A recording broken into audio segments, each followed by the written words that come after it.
বিসমিল্লাহির রহমানির রহিম। আমি মোহাম্মদ মনিরুল ইসলাম, সংসদীয় এলাকা 94 নড়াইল 2-এর স্বতন্ত্র প্রার্থী হিসেবে আজকে এই এলাকায় ভোটের লড়াই সংগ্রামে অবতীর্ণ হয়েছি। আপনারা সকলেই জানেন আমি বাংলাদেশ জাতীয়তাবাদী দল বিএনপির নড়াইল জেলা শাখার সাধারণ সম্পাদক। আমি ছাত্র জীবন, স্কুল ছাত্র দলের রাজনীতি থেকে শুরু করে জেলা ছাত্র দলের নেতৃত্ব দিয়েছি, পৌর বিএনপি, থানা বিএনপির নেতৃত্ব দিয়েছি, জেলা বিএনপির নেতৃত্ব দিয়েছি, উপজেলা পরিষদের নির্বাচিত চেয়ারম্যান হিসেবে নড়াইলের মানুষের উন্নয়নের কাজ করার চেষ্টা করেছি। আপনারা জানেন আমি রাজশাহী বিশ্ববিদ্যালয় থেকে লেখাপড়া শেষ করে নড়াইলের মানুষের সেবক হিসেবে কাজ করার জন্য দীর্ঘ 39 বছর ধরে এই মাঠে আছি। আজকের বাস্তবতা হচ্ছে আমি বিএনপির নড়াইল সংসদ এলাকা 94 প্রার্থী ছিলাম। জোটের কারণে আমার মনোনয়ন বাতিল হওয়ার জনিত কারণে আমি প্রার্থী হয়েছি। আমি দলের সাথে সংযুক্ত রয়েছি। জিয়া পরিবার এবং বিএনপির সাথে আমার নিবিড় সম্পর্ক 39 বছরের। এই যুদ্ধ অবতীর্ণ হয়েছি তার মানে এই নয় এই দল থেকে আমি মুছে গিয়েছি। এই দলের প্রবীণ, নবীন, তরুণ নেতৃত্ব সকলে আমার সাথে রয়েছে।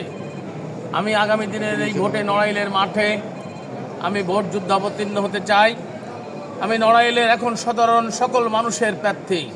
আমি যেমন বিএনপির প্রার্থী ছিলাম, শুধু বিএনপি দলের ছিলাম, এখন নড়াইলের সর্বস্তরের মানুষের প্রার্থী। আমি এখন নড়াইল একজন নিরপেক্ষ মানুষ। আমি রাজনীতি বুঝি না। আমি আগামী সংসদ নির্বাচনে এলাকার মানুষের প্রতিনিধিত্ব করতে চাই। আপনারা জানেন বিগত দিনে বিভিন্ন সরকারের কর্মকাণ্ডের সাথে ছিলাম। আমি উপজেলা চেয়ারম্যান ছিলাম। নড়াইলের যে সকল উন্নয়ন রয়েছে সেইগুলো উন্নয়নকে আমি সমাপ্ত করতে চাই।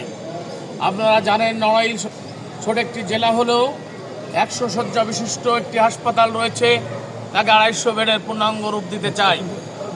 আজকে আমি নড়াইলে একটি মেডিকেল কলেজ করতে চাই। আমি নড়াইলের লোহাগড়াতে একটি ভিজিট করতে চাই। আমি নড়াইলের মিঠাপুরে একটি জুট মিল করতে চাই। নড়াইলের উন্নয়নের সকল স্কুল, কলেজ, মাদ্রাসার বিল্ডিং করতে চাই। আমি নড়াইলের গ্রামীণ সড়কগুলো পাকা করতে চাই। আপনারা জেনেছেন ঢাকা থেকে যে বেনাপোলের হাইওয়ে রাস্তা, এই রাস্তায় ভাঙা থেকে এই অংশ নড়াইলের কাজ শুরু হবে, যাতে দ্রুত বাস্তবায়ন সে লক্ষ্যে কাজ করব। নড়াইলের রেল লাইন হয়েছে একটি মাত্র ট্রেন দিয়ে দুই ভাগে বিভক্ত করে 2 নামে চালানো হয়। আমি যদি নির্বাচিত হতে পারি রেল সেবাকে বর্ধিত করার জন্য নড়াইলে আরও কয়েকটি ট্রেন দিতে চাই। পাশাপাশি লোহাগড়া ও রেল স্টেশনে সকল ট্রেন থামে না, সকল ট্রেনের আন্তনগর ট্রেনকে লোহাগড়ায় সমবেত করতে চাই। নড়াইল এবং লোহাগড়ায় 2টি পৌরসভা রয়েছে, 2টি পৌরসভাকে আমি মডেল পৌরসভা করতে চাই। লোহাগড়া এবং নড়াইল পৌরসভায় জরাজীর্ণ অবস্থা রয়েছে, রাস্তাঘাটের বেহাল দশা এবং কালভার্টের অবস্থা খারাপ, ড্রেনেজ ব্যবস্থা খারাপ। বর্ষাকালে আমরা পানিবন্দী হয়। এর থেকে পরিত্রাণের জন্য আমি সর্বাত্মক চেষ্টা করতে চাই। আমি ইতিমধ্যেই বলেছি আল্লাহর রহমতে কোথায় একনেক, কোথায় একনেক, কোথায় মন্ত্রণালয়, কোথায় অর্থ মন্ত্রণালয়, আমি সকল জায়গায় ইতিপূর্বে আমার রাজনৈতিক অভিজ্ঞতার কারণে চিনি। আমি নড়াইলের উন্নয়নের জন্য আমি কাজ করতে চাই। আমি নড়াইলের সকল শ্রেণীর পেশার মানুষের সাথে কাজ করতে চাই। আমি রাজনীতি যাই করতাম, আমি প্রতিহিংসার রাজনীতি করতে চাই না। নড়াইলে আমরা সকল দল মিলে এই সবস্থান করতে চাই, কারণ নড়াইল হচ্ছে অসাম্প্রদায়িক চেতনার জায়গা।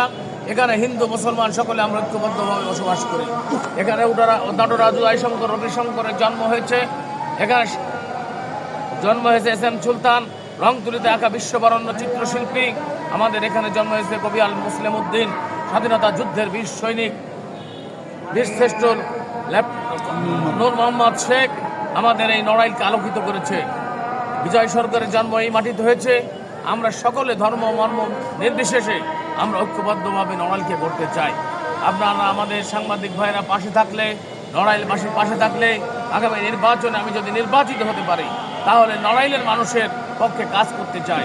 আর আমি বলতে চাই আমার ব্যক্তি জীবনের আজকে 54 বছর পার হয়ে 55 বছর চলছে। আমি সততা নিষ্ঠার সাথে আগামী দিনে আমার ইমানি দায়িত্ব পালন করতে চাই। আমি একজন ধর্মপ্রাণ মুসলমান হিসেবে যেমন আল্লাহর আইন, যেমন কোরআন হাদিসের আলোকে চলতে চাই, পাশাপাশি অন্যান্য অমুসলিম বা অন্যান্য ধর্মকর্মী যারা রয়েছেন তাদের ধর্ম স্বাধীনভাবে বসবাস পালন করবে সেই লোকে কাজ করতে চাই। আমি রাষ্ট্রীয়ভাবে আমি যদি নির্বাচিত হতে পারি, নড়াইলের যেমন মুসলমানরা তাদের রাষ্ট্রীয় নিরাপত্তা পাবে, বিশেষ করে নড়াইলের সনাতন সম্প্রদায়ের পাশে থাকতে চাই। কোনো লুটতারাজ, কোনো তাজাবাজ, কোনো জরম দুর্বৃত্তকে আমি প্রশ্রয় দিতে চাই না। আমি সকল মানুষকে নিয়ে আমি কাজ করতে চাই। আপনারা দেখেছেন ইতিপূর্বে রাজনৈতিক কারণে আমি প্রতিহিংসার শিকার হয়েছিলাম, কিন্তু আমি কোনো মানুষকে প্রতিহিংসার শিকারে পরিণত করতে চাই না। আমরা সকলে মিলে আমরা রাজনৈতিকভাবে চলতে চাই। আমি যেমন আমাদের যারা পূর্বের এমপি ছিলেন তাদের সাথেও সুসম্পর্ক বজায় রেখে আগামী তাদের কাছ থেকে পরামর্শ নিয়েও নড়াইলের উন্নয়নকে ত্বরান্বিত করতে চাই। সকলে আমার জন্য দোয়া করবেন। আল্লাহর অশেষ রহমতে আগামী নির্বাচনে আল্লাহ যদি আমাকে জয়লাভ করে, নড়াইলের মানুষের মধ্যে আমি কাজ করে আমার জীবন যেন এখানেই শেষ হয়, সকলে সেই প্রত্যাশা করে আমার কথা শেষ করছি। আল্লাহ হাফেজ, আসসালামু আলাইকুম। আর সনাতনী ভাইদেরকে প্রণাম জানাচ্ছি। ধন্যবাদ।